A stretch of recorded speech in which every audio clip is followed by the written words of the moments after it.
अगर मुझे न्याय नहीं मिला तो मैं जहर खा के मर जाऊंगी। क्या है पूरी सच्चाई? ज्योति सिंह पवन सिंह के लखनऊ वाले घर पे आने से पहले एक पोस्ट डालती है और बताती है कि मैं आ रही हूँ। और जब ज्योति सिंह पवन सिंह के घर पे पहुंचती है तो पहुंचते ही उनके पास पुलिस आ जाती है उनको थाने लेकर जाने के लिए। तब उसी वक्त ज्योति सिंह लाइव आती है और सारा बयान देती है। वे कहती है कि जब पवन सिंह को हमारे विवाद के बाद काराकाट से इलेक्शन लड़ना था तब वे कॉल किए मेरे पास और रिक्वेस्ट किए मेरे से और मेरे पापा से और इमोशनल ब्लैकमेल किए।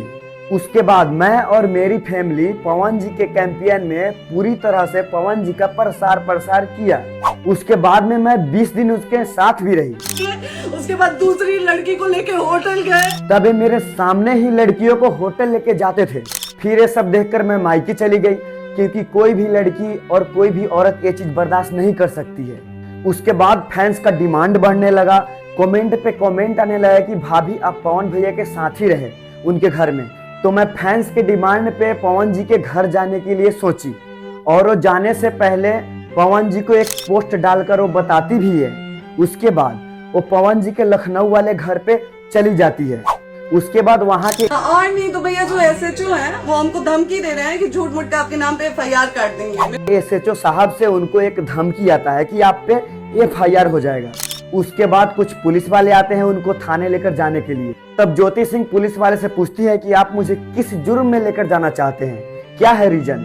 तब पुलिस बोलती है हम किसके कहने आपके पति द्वारा तो बोला जा रहा था, अभी तो करो इधर करो। तब ज्योति सिंह बोलती है मैं इज्जतदार घर की बहू हूँ, बेटी हूँ, बिना रीजन के मैं पुलिस स्टेशन नहीं जा सकती। आप वारंट लेकर आए और मुझे अरेस्ट करके ले जाए।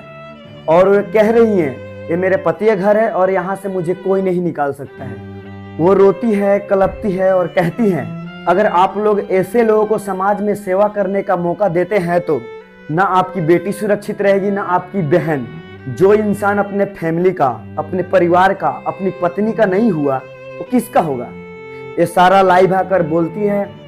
ज्योति सिंह इतना ज्यादा रो रही होती है, मुझे नहीं देखा जा रहा है भाई, आप ही लोग पहले वीडियो देखो।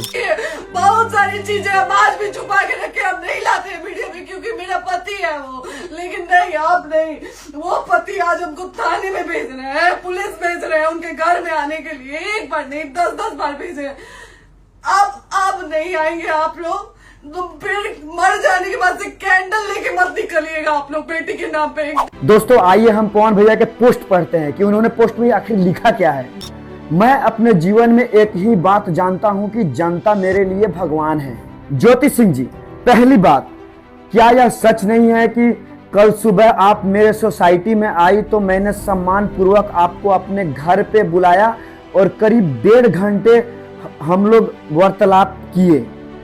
दूसरी बात, आपके द्वारा बस एक ही रट की मुझे चुनाव लड़वाए कैसे भी, जो कि मेरे बस में नहीं है। तीसरी बात, समाज में भ्रम फैलाया गया कि मैंने पुलिस बुलाया, जबकि सच्चाई यह है कि पुलिस सुबह से वहां इसलिए मौजूद थी ताकि जो भी हो उसके उपस्थिति में हो, कहीं भी आपके साथ आए लोगों द्वारा या किसी और के द्वारा कोई अनहोनी ना हो। दोस्तों पवन सिंह के पोस्ट आने के बाद अब ज्योति सिंह का भी पोस्ट आ चुका है।